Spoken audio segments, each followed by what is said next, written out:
C'est vrai, on a 270 000 glaciers de montagne sur Terre et aujourd'hui, la très grande majorité répond extrêmement rapidement au changement climatique avec des conséquences terribles sur les écosystèmes et les populations.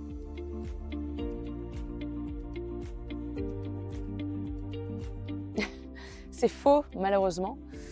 Le Svalbard, c'est ce petit archipel entre le nord de la Norvège et le pôle Nord. Et cet endroit qui est dominé par les glaces est malheureusement devenu l'épicentre du changement climatique. Depuis les années 80, on a gagné 8 degrés en hiver. Donc les conséquences du changement climatique, c'est vraiment quelque chose qu'on ressent au quotidien.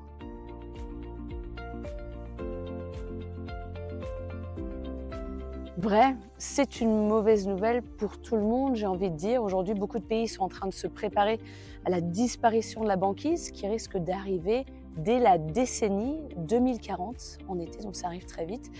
Et malheureusement, alors oui, ça risque de raccourcir certaines logistiques, mais surtout, ça va amener de la pollution au cœur d'un écosystème qui ne la tolère pas.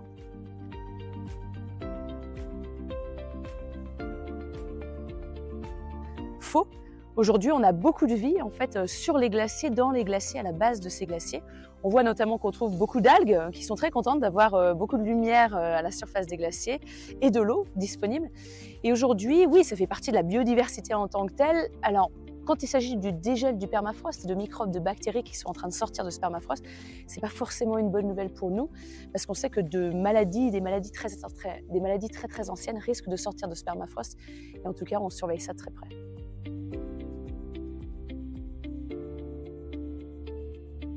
C'est faux, malheureusement. Déjà parce que le permafrost contient énormément de matière organique et lorsque cette matière organique dégèle, les microbes vont se mettre à la manger et ça émet des gaz à effet de serre, notamment le méthane et le CO2. Aujourd'hui, le permafrost émet autant de gaz à effet de serre qu'un pays qui est le Japon. Et le Japon, c'est le 7e plus grand émetteur de gaz à effet de serre sur Terre. Si on dépasse les 2 degrés d'augmentation de température, en fin de compte, le permafrost risque d'émettre autant de gaz à effet de serre que l'Union européenne. Donc c'est un sujet à prendre extrêmement au sérieux parce que ça change complètement la donne en termes de nous, ce qu'on peut se permettre d'émettre pour éviter de franchir des points de bascule, mais aussi parce que 66% des infrastructures de l'Arctique sont construites sur du permafrost. Alors oui, on a des villages autochtones, mais on a aussi des aéroports, des pipelines, on a aussi des activités industrielles très lourdes.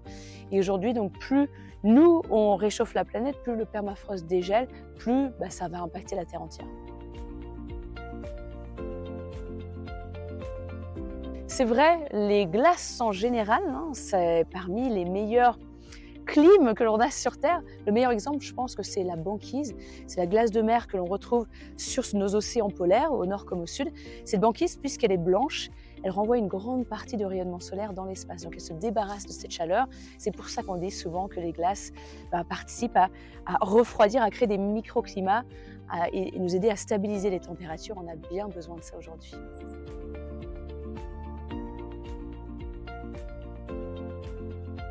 C'est vrai, les glaciers de montagne, notamment, c'est parmi les meilleurs châteaux d'eau que l'on a sur Terre. La grande question, c'est à quel point cette eau est accessible, à quel point cette eau est disponible et à quel moment de l'année.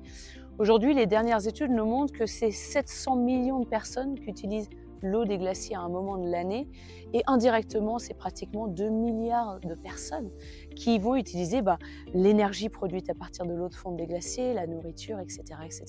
Donc on a encore bien besoin de cette eau douce qui vient des glaces.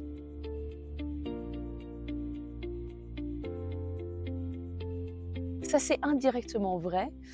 La banquise, donc c'est vraiment ce couvercle de glace posé sur l'océan glacial arctique et aussi l'océan austral.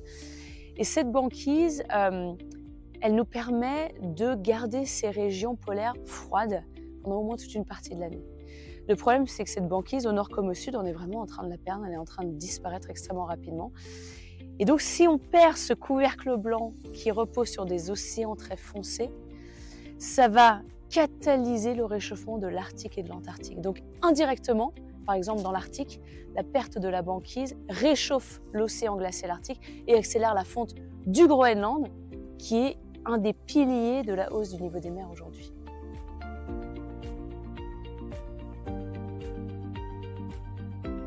Alors j'aimerais dire ni oui, ni non, ni vrai, ni faux. C'est une solution qui est sérieuse dans certains cas très particuliers. Aujourd'hui, ce qui est malheureux avec ces bâches blanches, c'est qu'elles sont faites pour la plupart en plastique, qui risquent en plus de contaminer nos écosystèmes avec des PFAS, des microplastiques, des nanoplastiques de partout.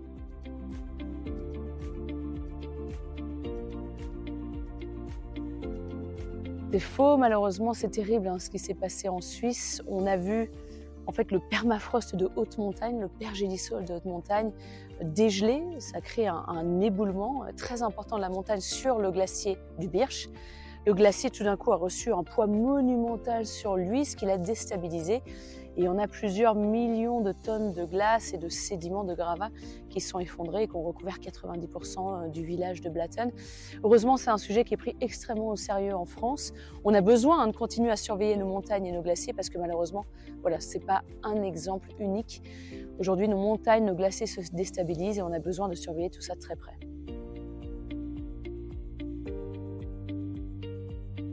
C'est vrai, c'est non seulement un succès pour l'océan, mais aussi pour les glaciers.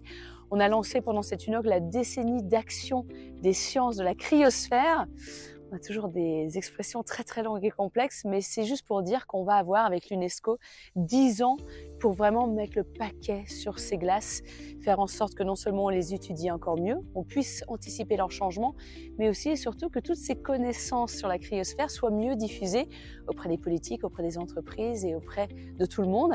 Et on a aussi lancé l'idée, donc c'est le début, les prémices de l'idée d'un traité sur les glaciers. Les glaciers aujourd'hui ont un statut de protection qui n'est pas suffisamment fort.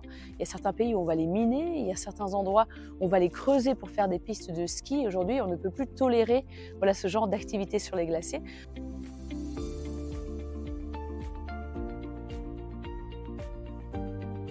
Alors c'est faux, j'aimerais que ce soit vrai, mais aujourd'hui, on est en train d'étudier ces seuils de température très précis à partir desquels les glaciers pourraient se reformer, pourraient regrossir.